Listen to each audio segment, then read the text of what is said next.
Hello नमस्कार साथियों, स्वागत है आप सभी का एहसास सरकारी अड्डा के यूट्यूब चैनल में। साथियों, उम्मीद करते हैं आप सभी बहुत ही अच्छे होंगे और आपकी तैयारी भी काफ़ी ज़बरदस्त तरीके से चल रही होगी। तो देखिए, आज की वीडियो में हम लोग बात करने वाले हैं रीजनिंग के कुछ इंपॉर्टेंट प्रश्नों के बारे में जो बार बार परीक्षा में पूछ लिए जाते हैं। देखिए, सभी परीक्षाओं के लिए बहुत ही महत्वपूर्ण प्रश्न होने वाले हैं।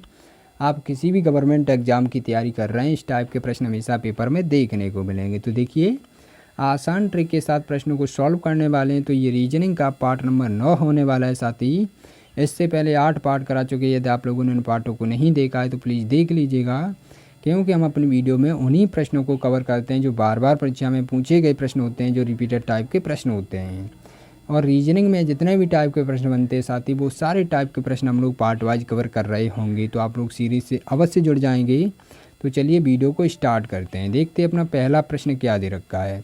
देखिए, आपका पहला प्रश्न है मोस्ट इंपॉर्टेंट प्रश्न। साथ ही इस टाइप के प्रश्न काफ़ी बार एग्जाम में देखने को मिले। तो सबसे पहले क्या करेंगे, प्रश्नों को पढ़ेंगे ध्यान से। प्रश्न क्या कह रहा है? प्रश्न कह रहा है दिए गए प्रश्न में संबंधित संख्या ज्ञात कीजिए। यहाँ पर देखिए, एच का संबंध जिस प्रकार से 64 से दे रखा है, उसी प्रकार से हमें ज्ञात करना है कि टी का संबंध प्रश्नवाचक चिन्ह के स्थान पर कौन सी संख्या आ सकती है।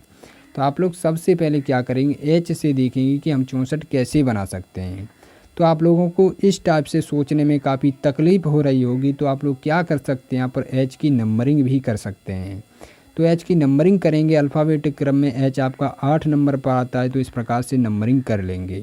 अब देखिए, काफ़ी आसान प्रश्न हो जाता है जब हम देखिए यहाँ पर गणित की संख्या से गणित की संख्या को देखते हैं, तो बहुत ही आसान तरीके से हम सोच सकते हैं। तो देखिए, 8 का स्क्वायर जब हम कर देंगे, यहाँ पर आप लोग बोल रहे होंगे 8 का स्क्वायर होता है 64। तो 8 का स्क्वायर यहाँ पर कर देंगे तो 64 हमारा बन जाएगा, जो कि आपका यहाँ पर दे रखा है। तो आप लोग कह सकते हैं कि सर जी, जो यहाँ पर अंग्रेजी का अक्षर दे रखा है ना, उसकी नंबरिंग करने के बाद उसका स्क्वायर कर दिया गया है, उसका स्क्वायर यहाँ पर लिख दिया गया है, जो कि आपका यहाँ पर दे रखा है। तो इसी प्रकार से हम क्या करेंगे, टी का यहाँ पर करेंगे नंबरिंग। सबसे पहले नंबरिंग करेंगे, उसके बाद स्क्वायर कर देंगे। टी आपका आता है 20 नंबर पर। तो आप लोग यहाँ पर क्रम याद कर लीजिएगा, अल्फ़ाबेटिक कौन कौन से अक्षर कितने कितने नंबर पर आते हैं। तो देखिए, यहाँ पर 20 नंबर पर टी आपका आता है, तो 20 का क्या करेंगे, स्क्वायर कर देंगे। क्योंकि यहाँ पर स्क्वायर किया था तो यहाँ पर भी स्क्वायर करेंगे। तो 20 का स्क्वायर आप सभी साथियों को पता होगा, जो कि 400 होता है। 400 आपका स्क्वायर होता है। 400 देखिए आपका किस ऑप्शन में दे रखा है, 400 आपका ऑप्शन नंबर डी में दे रखा है, जो कि आपका राइट आंसर हो जाएगा। तो साथ ही हम उम्मीद करते हैं ये प्रश्न आपको बहुत ही बेहतरीन तरीके से समझ में आ गया होगा। और जब भी इस टाइप के प्रश्न आएंगे परीक्षा में, तो आप लोग बहुत ही अच्छे तरीके से सॉल्व कर पाएंगे। तो चलिए चलते हैं आज के नेक्स्ट प्रश्न की तरफ। देखिए, आपका दूसरा प्रश्न है, ये भी मोस्ट इंपॉर्टेंट प्रश्न। साथ ही इस टाइप के प्रश्न भी काफ़ी बार एग्जाम में देखने को मिले। तो सबसे पहले क्या करेंगे, सबसे पहले प्रश्न को पढ़ेंगे ध्यान से। प्रश्न हमसे क्या पूछ रहा है, प्रश्न को देखिएगा।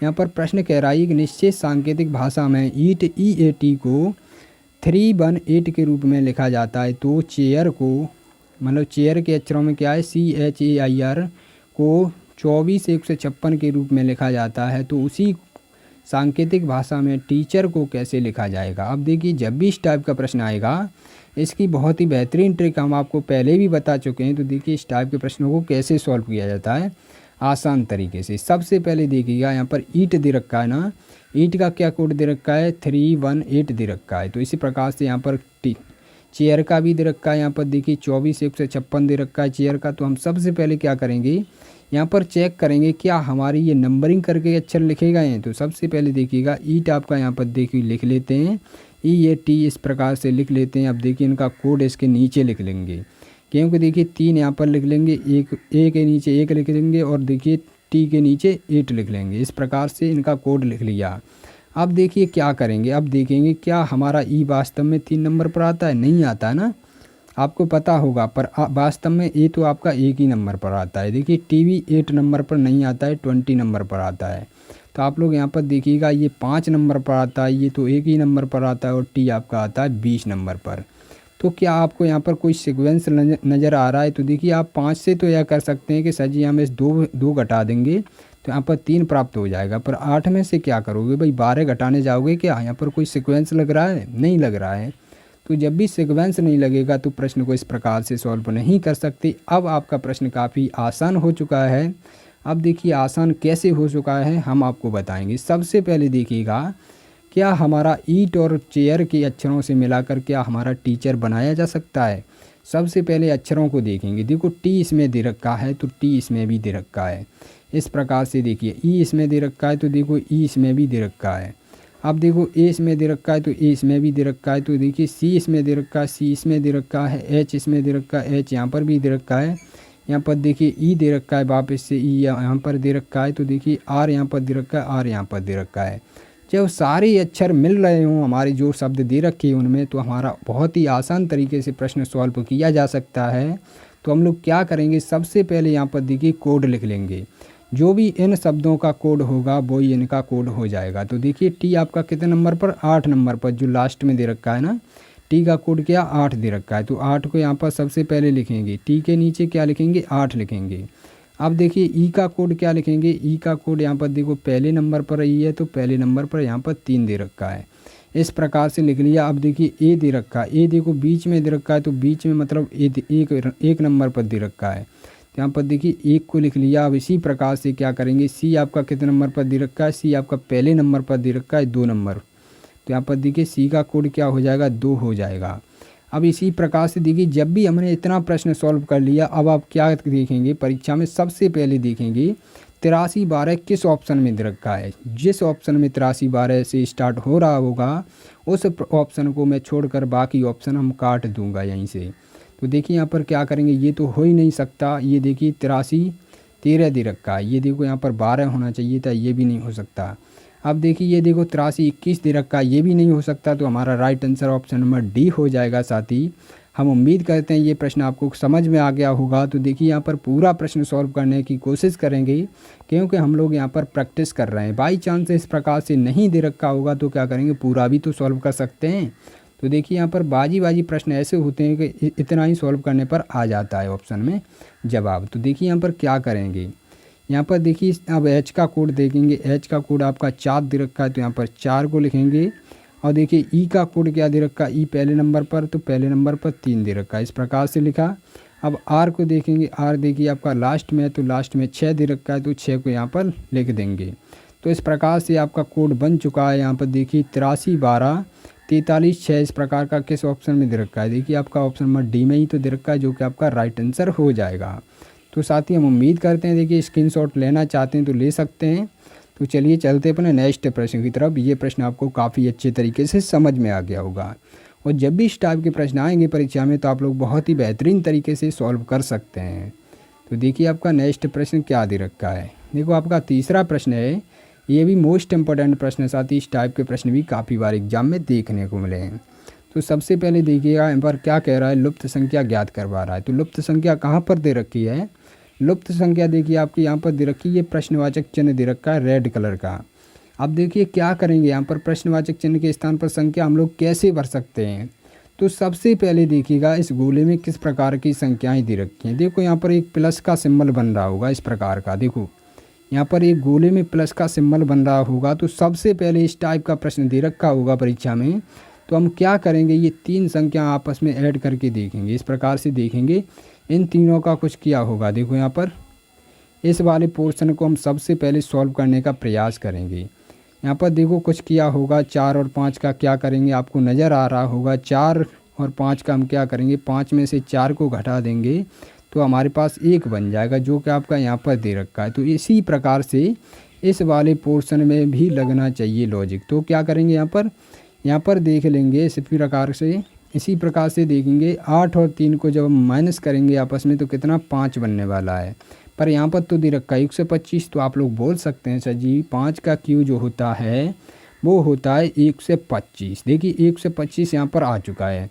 तो आप लोग बोलेंगे यहाँ पर तो नाइंसाफ़ी हुई है, यहाँ पर तो एक का एक ही रहने दिया है, कोई टेंशन लेने की बात नहीं। देखो इसका क्यू करेंगे तो कितना निकलने वाला, एक ही निकलने वाला। एक का कुछ भी कर लो एक ही बना रहेगा।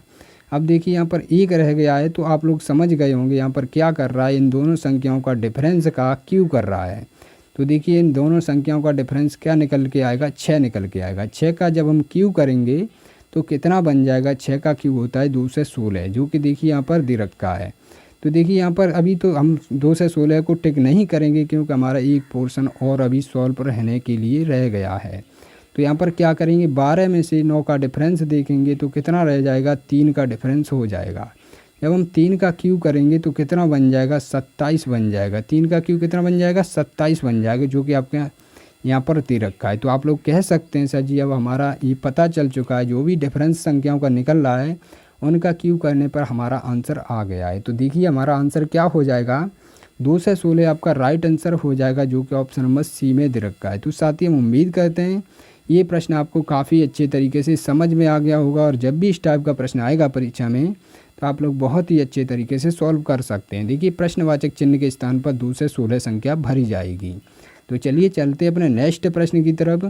देखिए आपका नेक्स्ट प्रश्न क्या होने वाला, बहुत ही बेहतरीन क्वालिटी का प्रश्न रखा गया है। साथ ही इस टाइप के प्रश्न काफ़ी बार एग्जाम में देखने को मिले हैं। तो प्रश्न को पढ़िएगा, सबसे पहले समझिएगा ध्यान से। प्रश्न क्या कह रहा है, प्रश्न कह रहा है एक व्यक्ति का मुंह उत्तर की ओर है। यहाँ पर देखिए डायरेक्शन से संबंधित प्रश्न दे रखा है। वह घड़ी की सुइयों की दिशा में 45 डिग्री घूम जाता है। इसके बाद वह घड़ी की विपरीत दिशा में 90 डिग्री घूम जाता है। अब उसका मुंह किस दिशा में है। अब देखिए यहाँ पर दिशा पूछी गई, उसके मुंह की बात की है। यहाँ पर 45 90 से कोई टेंशन लेने की बात नहीं, उसकी दिशा का उसका मुंह पता करना है कि उसका मुंह किस साइड में होगा। तो देखिए उसका मुंह कैसे पता कर सकते हैं, सबसे पहले यहाँ पर आपको दिशा मालूम होना चाहिए, दिशा किस प्रकार की होती है। देखो यहाँ पर एक डायरेक्शन बनाते हैं इस प्रकार से। यहाँ पर ऊपर की साइड उत्तर होता है, ये पूर्व होता है, और देखिए ये उत्तर के नीचे वाला दक्षिण होता है, और पूर्व के इस साइड वाला पश्चिम होता है। इस प्रकार से डायरेक्शन बनाते हैं सबसे पहले, ठीक है ना। अब यहाँ पर क्या बोल रहा है, उसका मुंह की बात कर रहा है। पहले क्या है, उत्तर की साइड है, तो आप लोग यहाँ पर टिक मार दीजिएगा, इस प्रकार से तीर बना दीजिएगा। अभी किस साइड है, उत्तर की साइड इसका मुंह है। तो चलो ठीक है, अब क्या करेगा ये, वह घड़ी की सुइयों की दिशा में 45 घूमता है। अब देखिए घड़ी की सुइयों की दिशा में, अब आप लोग बताइएगा, इस प्रकार की घड़ी है आपकी, और ये देखो इस प्रकार की घड़ी बनी होती है। तो क्या करेंगे, घड़ी की सुइयाँ इस साइड को चलती हैं, ना कि इस साइड को। इस साइड को नहीं चलती हैं, इस साइड को चलती हैं। तो देखिए क्या करेंगे, घड़ी की सुइयों की दिशा की बात कर रहा है, तो क्या होगा, इस साइड को वह चलेगा। अब कितना चलता है, 45 डिग्री चलता है। तो आप सभी साथियों को ये तो मालूम होगा कि जो ये वाला कोण होता है ना हमारा, देखिए यहाँ पर जो ये वाला कोण होता है, ये कितना डिग्री का होता है, ये 90 डिग्री का कोण होता है। ये वाला भी 90 डिग्री का होता है, ये वाला भी 90 डिग्री का होता है, और ये वाला पोर्शन भी 90 डिग्री का होता है। तो आपको कुल मिलाकर कितना, 360 डिग्री का कोण होता है। तो आप लोग कह सकते हैं जब 45 डिग्री चल रहा है तो ये कहाँ पर हो जाएगा, इस साइड हो जाएगा। देखिए इस प्रकार से दिशा बन जाएगी। ये दिशा कौन सी बन गई, ये नई दिशा उत्तर और पूर्व दिशा बन गई। उत्तर और पूर्व दिशा बन गई आपकी। अब क्या करेगा, ये 45 डिग्री यहाँ तक ही आ पाएगा, ना कि पूरा जाएगा। पूर्व तक पहुँच जाएगा तो क्या हो जाएगा, पूरा 90 डिग्री घूम जाएगा। यहाँ पर 45 डिग्री की बात कर रहा है तो उत्तर पूर्व ही रह जाएगा, मतलब इनके बीच में रह जाएगा। अब देखिए क्या करेंगे, आगे क्या कह रहा है, इसके बाद वह घड़ी की विपरीत दिशा में 90 डिग्री घूमता है। देखो आप लोगों को बहुत ही बेहतरीन ट्रिक भी बताने वाला हूँ। आप लोगों को अभी ये बोरिंग लग रहा होगा, पर ये भी बहुत ही बेहतरीन तरीके से समझाने का प्रयास करूँगा, आप लोग इससे भी समझ सकते हैं। पर उसके बाद 5 सेकंड में, मात्र 5 सेकंड में सवाल को सॉल्व कर सकते हैं, ऐसी ट्रिक बताने वाला हूँ। तो यहाँ पर देखिएगा, यहाँ पर क्या कह रहा है, विपरीत दिशा में कितना घूमता है, 90 डिग्री घूमता है। अब बताइए उत्तर पूर्व दिशा में जब वह आ गया, यहाँ पर 45 डिग्री घूम आया, अब यहाँ से फिर वापस जाएगा वो। अब यहाँ से 90 डिग्री फिर वापस जाएगा तो यहाँ पर पहुँच जाएगा उत्तर में। तो क्या 45 डिग्री आपने इस स्थान पर लौट आया। अब देखिए 45 डिग्री से यहाँ देखिए आगे जाएगा, जब 45 डिग्री और ऐड करेंगे तो यहाँ पर आ जाएगा, यहाँ पर 90 डिग्री बन जाएगा। इस प्रकार से यहाँ पर 90 डिग्री बन जाएगा। तो ये दिशा कौन सी हो गई, ये दिशा हमारी बन गई। देखिए ये वाली बीच वाली दिशा क्या बन गई, उत्तर पश्चिम दिशा बन गई। उत्तर पश्चिम दिशा बन गई हमारी। यहाँ पर देखिए, देखो ये दिशा हमारी उत्तर पश्चिम बन चुकी है, 90 डिग्री आ चुका है। उत्तर पश्चिम हमारा राइट आंसर हो जाएगा। उसके मुंह की बात की गई है, उसका मुंह किस दिशा में होगा। जब भी मुंह दिशा में बात पूछे जाएगा तो हम क्या करेंगे, उसको इसी प्रकार से घुमा देंगे। यहाँ पर बैठा हुआ है भाई, इस साइड देख रहा है, उत्तर पश्चिम दिशा की तरफ देख रहा है, सॉरी। अब क्या करेंगे, देखिए किसी ऑप्शन में उत्तर और पश्चिम दिशा दे रखी है, नहीं दे रखी है तो कोई टेंशन लेने की बात नहीं। इसको देखिए दक्षिण को कटा देते हैं, यहाँ पर ऑप्शन में गलती हो गई। यहाँ पर उत्तर और पश्चिमी दिशा होने वाली, उत्तर पश्चिम इस साइड देखिए आपका ऑप्शन नंबर सी इस प्रकार से हो जाएगा। उत्तर पश्चिम दिशा आपका राइट आंसर हो जाएगा। तो साथ ही देखिए ये भी आपको बहुत ही अच्छे तरीके से समझ में आ गया होगा। तो चलिए आज की ट्रिक दिखाते हैं, बहुत ही बेहतरीन ट्रिक कैसे हम सॉल्व कर सकते हैं आसान तरीके से मात्र 5 सेकंड में। तो सबसे पहले देखिएगा यहाँ पर कह रहा हुआ है घड़ी की सुइयों की दिशा में 45 डिग्री घूमता है। तो सबसे पहले एक लाइन खींच ली, सब लोग एक लाइन खींच लेंगे। अब क्या करेंगे आगे देखिए, घड़ी की दिशा, ये घड़ी की दिशा हो गई, ये घड़ी की विपरीत दिशा हो जाएगी, ये घड़ी की विपरीत दिशा हो जाएगी। इस प्रकार से लिख लेंगे दो लाइन में, दो साइड डिवाइड कर दिया हमने। अब देखिए यहाँ पर घड़ी की दिशा की बात कर रहा है तो 45 डिग्री ये घड़ी की दिशा में चल रहा है, तो 45 डिग्री यहाँ पर लिख देंगे। अब देखिए यहाँ पर 45 डिग्री लिख दिया है। अब आगे क्या बोल रहा है, आगे बोल रहा है इसके बाद वह घड़ी की विपरीत दिशा में 90 डिग्री घूमता है। तो घड़ी की विपरीत दिशा यहाँ पर बनाई थी, ये 90 डिग्री घूम रहा। अब देखिए वैल्यू किसकी ज़्यादा है, वैल्यू घड़ी की विपरीत दिशा की ज़्यादा है। तो हम क्या करेंगे, 45 को इसमें से घटा देंगे, कितना बचेगा यहाँ पर 45 डिग्री बचने वाला। 90 में से जब 45 को घटाएंगे तो कितना बचने वाला है, 45 डिग्री बचने वाला है। ये किसका बच गया, घड़ी की विपरीत दिशा का 45 डिग्री बच गया। अब हम लोग क्या करेंगे, देखिए इस प्रकार की हमने दिशा बनाई थी, देखिए यहाँ पर उत्तर था, तो हम क्या करेंगे उत्तर की तरफ जो मुंह करके देख रहा तो हम डायरेक्ट यहाँ पर घुमा सकते हैं 45 डिग्री। इस प्रकार से हम आंसर ला सकते हैं, उत्तर और पश्चिम हमारा राइट आंसर इस प्रकार से भी निकल सकता था। तो आप लोग समझ गए होंगे ट्रिक, ये भी बेहतरीन ट्रिक है। साथ ही जब भी कहीं पर किसी प्रकार से कितनी भी बार घुमा दे, जिसकी वैल्यू ज़्यादा होगी उसी साइड हम पकड़ के घुमा देंगे, बस हमारा राइट आंसर आ जाएगा। तो साथ ही हम उम्मीद करते हैं ये प्रश्न आपको बहुत ही बेहतरीन तरीके से समझ में आ गया होगा। आपका राइट आंसर क्या हो जाएगा, उत्तर और पश्चिम दिशा आपका राइट आंसर हो जाएगा। तो चलिए चलते अपने नेक्स्ट प्रश्न की तरफ। देखिए आपका नेक्स्ट प्रश्न क्या दे रखा है, आपका 5वां प्रश्न है, मोस्ट इंपॉर्टेंट प्रश्न। साथ ही इस टाइप के प्रश्न भी काफ़ी बार एग्जाम में देखने को मिले। तो सबसे पहले प्रश्न को पढ़ेंगे ध्यान से। प्रश्न क्या पूछा गया है, प्रश्न दे रखा है निम्नलिखित में से कौन सा डायग्राम गाजर भोजन सब्जी वर्गों के बीच सही संबंध दर्शाता है। मतलब यहाँ पर 3 शब्द दे रखे हैं, यहाँ पर देखो गाजर दे रखा है, भोजन दे रखा है, सब्जी दे रखी है। इनको आपस में क्या करना है, संबंध देखना है, उसी आधार पर यहाँ पर सर्कल को टिक करना पड़ता है। परीक्षा में सर्कल बना बनाया मिलेगा, टेंशन लेने की बात नहीं है। यहाँ पर देखिए गाजर क्या होती है आपको पता होना चाहिए, भोजन क्या होता है, सब्जी क्या होती है। तो आप लोग कह सकते हैं यहाँ पर देखिए एक भोजन का सर्कल के देखिए हम सर्कल के द्वारा प्रदर्शित करके बताते हैं। यहाँ पर एक भोजन का सर्कल बना लिया। अब क्या करेंगे, अब देखिए भोजन के अंतर्गत क्या आ जाएगा, सब्जी आ जाएगी, और सब्जी के अंतर्गत क्या आ जाएगी, गाजर आ जाएगी। सब्जी खाई है कभी गाजर की।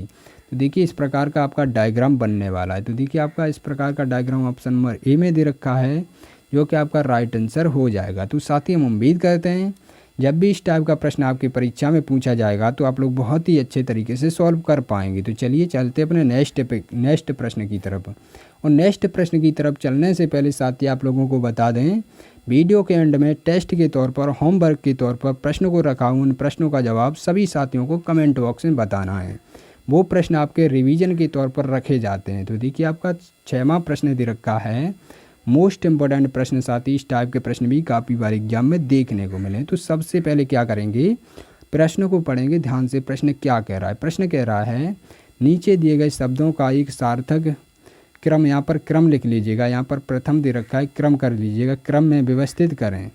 यहाँ पर देखिए क्रम में व्यवस्थित करने की बात कर रहा है। तो सार्थक क्रम में कैसे व्यवस्थित कर सकते हैं, तो आप लोगों को पता होना चाहिए कि सार्थक क्रम होता क्या है। सार्थक क्रम वो क्रम होता है जिसमें कोई भी चीज़ दे रखी होगी, जिससे शुरुआत होगी, मतलब छोटे से छोटे स्थान से शुरुआत होगी उसकी, उसको सबसे पहले लेंगे। देखो यहाँ पर क्या दे रखा है, सबसे पहले देखिएगा यहाँ पर परिवार दे रखा है, समुदाय दे रखा है, सदस्य दे रखा है, इलाका दे रखा है, देश दे रखा है। अब आप सभी साथी बताइएगा क्या सबसे पहले देश बन सकता है, नहीं बन सकता है ना। तो हम क्या करेंगे, देखिए इसको देश को तो देखिए सबसे पहले नहीं रख सकते। यहाँ पर क्या सबसे पहले इलाका बनता है, नहीं बनता है भाई, सदस्य, हाँ सबसे पहले सदस्य होता है। तो देखिए यहाँ पर प्रश्न भी कह रहा है हमें 3 नंबर से शुरू कीजिएगा। देखिए यहाँ पर 3 नंबर सभी में दे रखा है, तो हम 3 से स्टार्ट करेंगे। सबसे पहले सदस्य को लेंगे, तो यहाँ पर देखिए 3 नंबर लिख लेंगे, 3 इस प्रकार से लिखे। अब यहाँ पर क्या कह रहा है, पहले नंबर से शुरू कीजिएगा। देखो प्रश्न भी बता रहा है हमें पहले नंबर से शुरू कीजिएगा। सदस्य के बाद क्या आएगा, परिवार आएगा। तो 1 नंबर यहाँ पर लिखा। अब देखिए क्या बनेगा, अब यहाँ पर देखिए क्या समुदाय बनेगा या इलाका बनेगा या देश बनेगा। अब देखिए यहाँ पर समुदाय बनने वाला है तो 2 नंबर ले लेंगे। उसके बाद क्या इलाका बनेगा या देश बनेगा, तो इलाका बनेगा, उसके बाद देश बनेगा क्योंकि देश बड़ा होता है। तो यहाँ पर देखिए 4 नंबर ले लिया और देखिए देश बन गया 5 नंबर पर। तो आपका राइट आंसर क्या हो जाएगा 31, 24, 5 इस प्रकार का आपका राइट आंसर हो जाएगा। 31, 24, 5 इस प्रकार का आपका right answer option number A में दे रखा है, जो कि आपका राइट आंसर हो जाएगा। तो साथ ही हम उम्मीद करते हैं ये भी प्रश्न आपको बहुत ही अच्छे तरीके से समझ में आ गया होगा और जब भी इस टाइप का प्रश्न आएगा परीक्षा में तो आप लोग बहुत ही अच्छे तरीके से सॉल्व कर सकते हैं। तो चलिए चलते आज के टेस्ट के प्रश्न की तरफ। देखिए आपके टेस्ट के प्रश्न भी बहुत ही बेहतरीन क्वालिटी के प्रश्न रखे गए हैं साथी, और इस टाइप के प्रश्न हम लोग करा चुके हैं, इस वजह से हम इसी टाइप के प्रश्नों को रखते हैं ताकि आपकी रिवीजन हो सके। और साथ ही जिन साथियों को इसका जवाब पता है तो प्लीज़ कमेंट बॉक्स में अवश्य बताया करें। इससे हमें ये पता चलता है कि जो कुछ मैं समझाता हूँ आप लोगों को वो आपकी समझ में आ रहा है या नहीं आ रहा है। इस वजह से हम आपके लिए टेस्ट के तौर पर प्रश्न को रखता हूँ जो मैं करा चुका होता हूँ। और जिन साथियों को इसका जवाब नहीं पता है तो प्लीज़ वो मेरे साथी क्या करेंगे, वो वीडियो का पार्ट नंबर 8 देख लेंगे। बहुत ही बेहतरीन तरीके से हम प्रश्न को समझाए हैं, बहुत ही अच्छे तरीके से ट्रिक से बताए हैं प्रश्नों को। और ये ट्रायंगल तो आप लोग मात्र और मात्र 5 सेकंड में इसका जवाब दे सकते हैं। तो चलिए मिलते हैं नेक्स्ट वीडियो में। और यदि आप लोगों ने अभी तक वीडियो को लाइक नहीं किया है, चैनल को सब्सक्राइब नहीं किया है तो प्लीज़ कर लीजिएगा ताकि आपके पास भी वीडियो की नोटिफिकेशन समय समय पर आती रहे। तो आप लोग अपना ख्याल रखिएगा, पढ़ते रहिए, मुस्कुराते रहिए। मिलते हैं नेक्स्ट वीडियो में, तब तक के लिए जय हिंद, जय भारत।